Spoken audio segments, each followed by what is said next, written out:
Students, आपका हमारे channel पे स्वागत है। और आज हम लोग पढ़ेंगे बहुत ही interesting story the last lesson, जो कि अल्फोंसो डॉडेट के द्वारा लिखित है। और यह बहुत ही इंटरेस्टिंग स्टोरी है। तो चलिए शुरू करते हैं। कहानी का वक्ता फ्रांस नाम का एक युवा स्कूल जाने वाला लड़का है।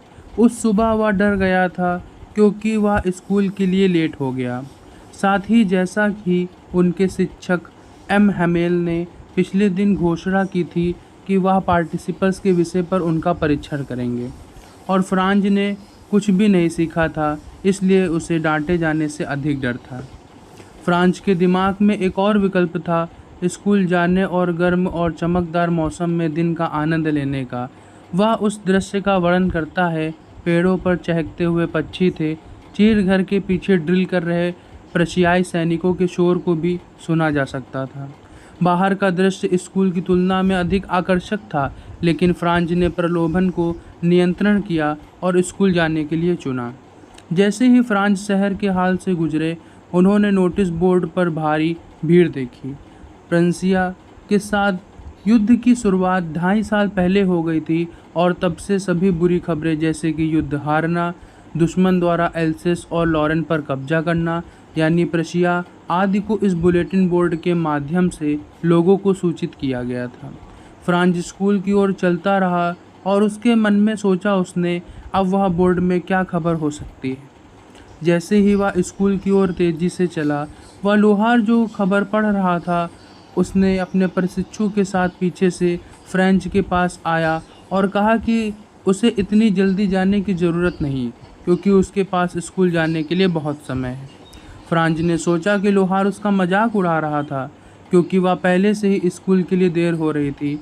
जब फ्रांज स्कूल के बाहर बगीचे में पहुंचा, तो वह बहुत तेज़ी से चला था।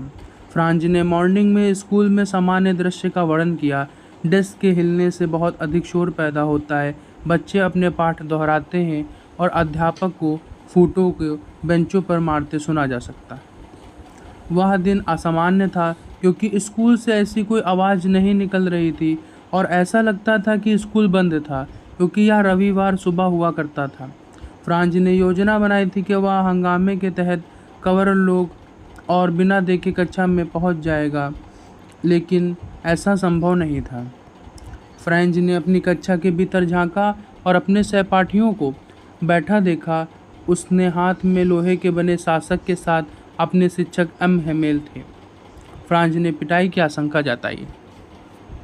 फ्रांज को देर से आने पर शर्म आ रही थी और उसे डांटने की आशंका थी, क्योंकि उसे सबके सामने कक्षा में प्रवेश करना था। फ्रांज को यह अजीब लगा, क्योंकि एम हेमेल ने कुछ नहीं कहा और इसके विपरीत विनम्रता से उसे अपनी सीट पर जाने के लिए कहा, क्योंकि कक्षा उसके बिना शुरू होने वाली थी। फ्रांज जल्दी से अपनी सीट तक पहुंचा। कुछ समय बाद जब वह डर से उबर गया और सहज गया, तो उसने देखा कि उनके शिक्षक ने उस दिन अपनी सबसे अच्छी कढ़ाई की हुई थी। शिक्षक आमतौर पर निरक्षर और पुरस्कार वितरण दिनों जैसे अवसरों पर इसे पहनते थे। फ्रांज सोचता था कि अगर वह दिन एक सामान्य दिन था, तो एम हेमेल को अपनी विशेष पोशाक पहनने का क्या कारण हो सकता है। फ्रांज ने महसूस किया कि स्कूल के माहौल असामान्य और गंभीर थे। इसे जोड़ने के लिए क्लासरूम की आखिरी बेंच पर गांव के वरिष्ठ लोगों में हासर ने कब्जा कर लिया था, जो अपनी 3 कोनों वाली टोपी, रिटायर्ड मेयर, पोस्टमास्टर आदि पहने हुए थे। वे सभी उदास लग रहे थे। हौसर अपने पाठक को लाया था, जो पुराना और फटा हुआ था। उन्होंने इसे खोला था, इसे अपने घुटनों पर रखा था और इस पर अपने चश्मे लगाए थे। फ्रांज उलझन में था और यह पता नहीं लगा सका उस दिन क्या हो रहा था। जब एम हेमेल ने उन्हें बताया कि यह फ्रेंच में उनका आखिरी पाठ था, क्योंकि बर्लिन में प्रशासनियों ने आदेश दिया कि फ्रांसीसी भाषा को अब एल्सा और लॉरेन के स्कूलों में नहीं पढ़ाया जाएगा, इसके बजाय जर्मन भाषा सिखाई जाएगी। जर्मन शिक्षक अगले दिन पहुंचेंगे। चूँकि यह फ्रांच में आखिरी पाठ था, वह चाहते थे कि वे ध्यान दें। फ्रांज यह जानकर हैरान रह गया। अब कभी भी फ्रेंच नहीं सीख सकता था, और अब उसे टाउन हॉल के बुलेटिन बोर्ड में डाली गई ताज़ा खबर पता चली। फ्रांज ने पढ़ाई के प्रति गंभीर नहीं होने और पक्षी के अंडों के शिकार में अपना समय बर्बाद करने और सार नदी में खेलने के लिए खेद व्यक्त किया। अब तक फ्रांज अपनी किताबों को एक अवांछित बोझ मानते थे, लेकिन अचानक वह उन्हें अपना सबसे अच्छा दोस्त मानने लगे, जिन्हें वह कभी नहीं छोड़ सकते थे। लेखक इस खबर को सुनने के बाद अध्ययन के प्रति फ्रांज के रवैये में बदलाव दिखाना चाहता था, और वह किसी भी समय फ्रेंच सीख नहीं सकता था। खबर है कि उनके शिक्षक अमहेमेल भी उस पर प्रभाव डाल रहे थे। फ्रांज उसे दूर नहीं जाना चाहता था। उसने सोचा कि शिक्षक छोटा स्वभाव और सख्त होगा। अब फ्रांज को पता था कि अमहेमेल ने इस आखिरी पाठ के सम्मान में अपनी सबसे अच्छी पोशाक पहनी है। उन्होंने यह भी महसूस किया कि गांव के लोग उस स्कूल में 40 साल की सेवा के लिए अमहेमेल को सम्मान देने और धन्यवाद देने आए थे। गांव के लोग कक्षा में आ गए थे क्योंकि वे इस बात के लिए पश्चाताप कर रहे थे कि उन्होंने बचपन में अच्छी पढ़ाई नहीं की। वे अपने शिक्षक की 40 साल की सेवा के लिए फ्रांसीसी के शिक्षक के रूप में धन्यवाद देने आए थे। इसके अलावा वे अपने देश के प्रति सम्मान दिखाना चाहते थे और अपनी मातृभाषा के रूप में दुखी थे। फ्रेंच अब उन्हें सिखाया नहीं जाएगा। शिक्षक ने फ्रांज को पुकारा क्योंकि यह उसकी पार्टिसिपल्स के विषय की सुनाने की बारी है। जैसा कि समाचार ने फ्रांज को प्रभावित किया था, वह अध्ययन करने के लिए उत्सुक था और इसलिए वह अपनी उत्सुकता दिखाने के लिए बेताब था। वह विषय को एक बार में और बिना किसी गलती को पढ़ाना चाहता था और अपने शिक्षक को खुश करना चाहता था। उनकी हताशा यह दर्शाती थी कि उन्होंने पाठ को अच्छी तरह से पढ़ने के बदले में जो कुछ भी दिया था उसे देने की इच्छा में परिलक्षित हुई। जैसा कि फ्रांज ने पाठ को नहीं जाना, वह भ्रमित हो गया और चुपचाप खड़ा रहा। उसका दिल तेजी से धड़क रहा था क्योंकि उसे खुद पर शर्म आ रही थी और अपने शिक्षक का सामना करने की हिम्मत नहीं थी। अमहेमेल ने फ्रांज से कहा कि वह उसे डांटे नहीं क्योंकि अब उसे अपनी गलती का एहसास हो गया था। फ्रेंच ने खुद को बताया कि वह अगले दिन अध्ययन करेगा और अब अध्ययन का अवसर समाप्त हो गया था और वह कुछ भी नहीं जानता था।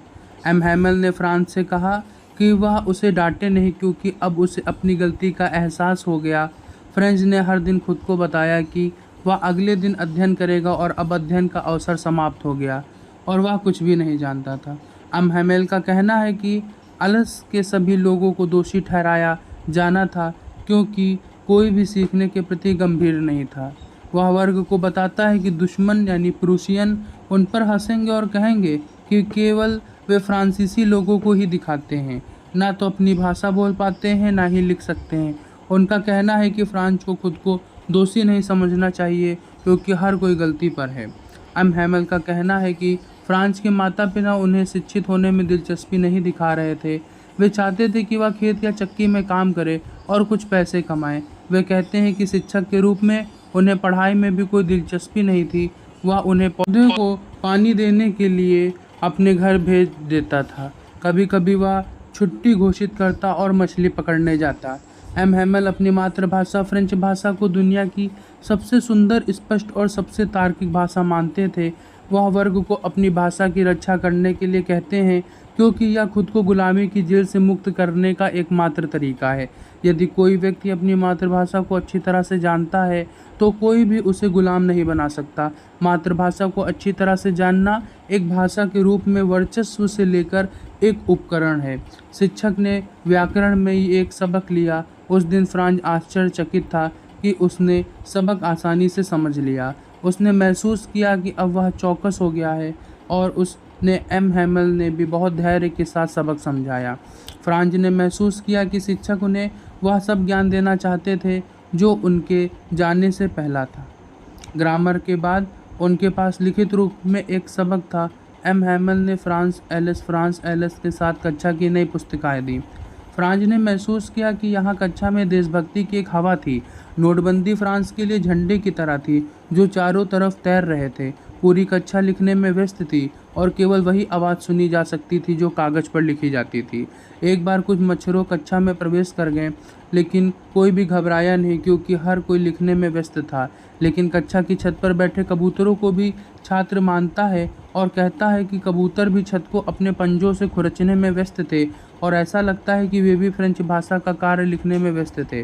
कबूतरों की आवाज़ क्लास में सुनी जा सकती थी और फ्रांज ने सोचा था कि प्रशियावासी कबूतरों का भी जर्मन भाषा में बोलने के लिए मजबूर करेंगे।